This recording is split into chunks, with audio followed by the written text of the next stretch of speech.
الله. طبعا يا جماعه حبيبي عاملين ايه؟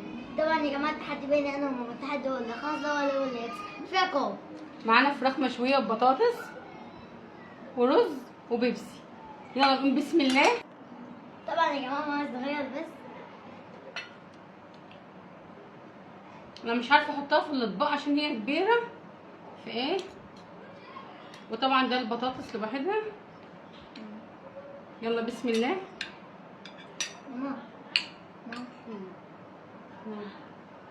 على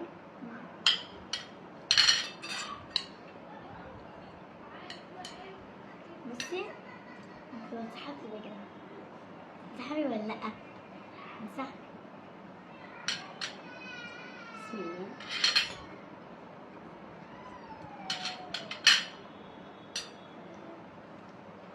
كمان مستوي جميل.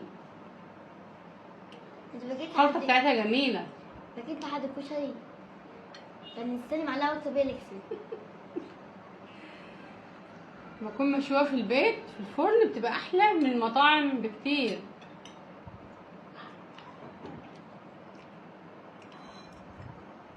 تبلتها يوم كامل في قلب التلاجة على الرف، وعملتها تاني يوم. كل ما بتستوي في التتبيله بتبقى جميله احسن ما تعمل في نفس التوقيت. على فكره احنا لازم نخلص نعمل خلاص طبقي، هي اللي هي هتخسر. هي خلاص طبقه وانا اللي هخسر. كل مره بتقول كده وانا اللي بكسبها، برضك انا اللي بكسبها.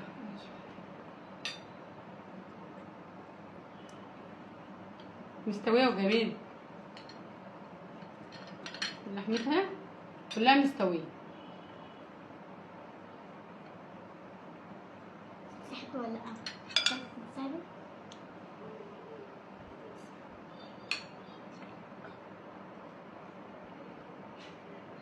منى نفسها تكسب.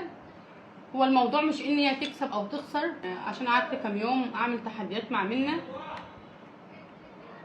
ما عدتش بقدر اكل عشان انا متعوده على حاجه معينه، فخايفه اخش معاها في تحديات بقى على طول ازيد.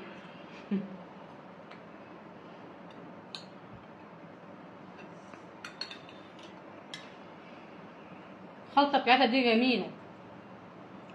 بخرط بصل طرنشات رفيعه، يعني بتبقى اتخن من بتاعه الكشري المصراوي بشويه. واحط فلفل اسمر، بس بكتر الفلفل الاسمر. الفراخ المشويه كل ما بكتر لها الفلفل الاسمر بتبقى خطيره، والله العظيم جربوها كده بتبقى جميل. الفلفل الاسمر بالذات. بحب الكزبره صغيرين خالص ناعمه، معلقه بس بسيطه، وبهارات من بتاعه الفراخ، ومعلقه كاري ومعلقه كركم.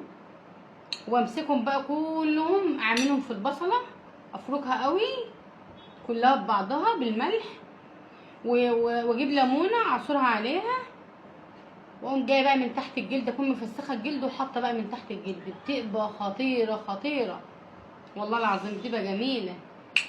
بس هي حلاوه الفراخ بقى كل ما بتنقعها في التتبيله بتبقى احسن، تدي بقى طعم، تبقى جميله والله العظيم.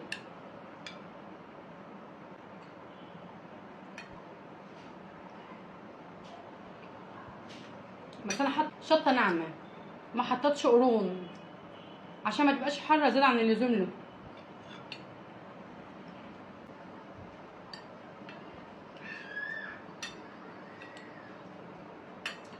البصله لما بتحط تحت الجلد بتديها طعم اكتر ما تحط من فوقها. كمان بحط فوق وفي تحت الجلد، بفرش البطاطس تحت وبعدين الفراخ، واقوم عاملاها كده تبقى جميله قوي.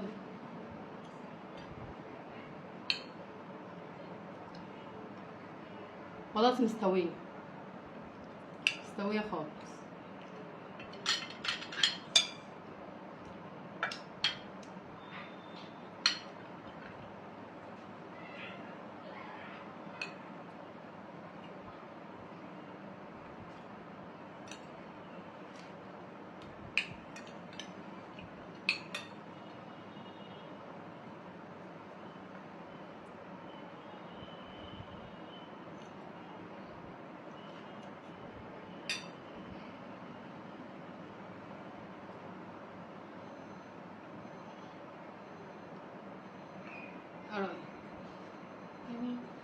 جميله والله العظيم جميله.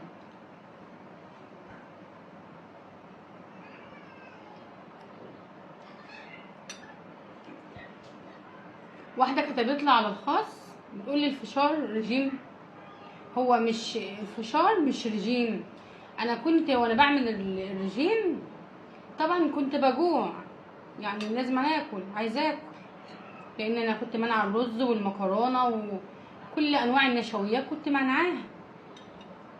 فكنت بقوم الصبح اخد ربع رغيف وبيضه مسلوقه واكمل يومي بقى لما اكون جعانه اقوم عامله لي بقى طبق فشار، حبه معلقه سمنه صغيره على معلقه زيت، وطبعا بهدي عليها النار عشان لو انت منها ويمسك في الحل.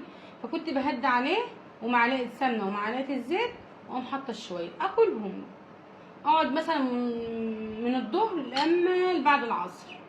ده كان يبقى ايه يومي. وطبعا طول ما انا قاعده بقى ميه ميه ميه.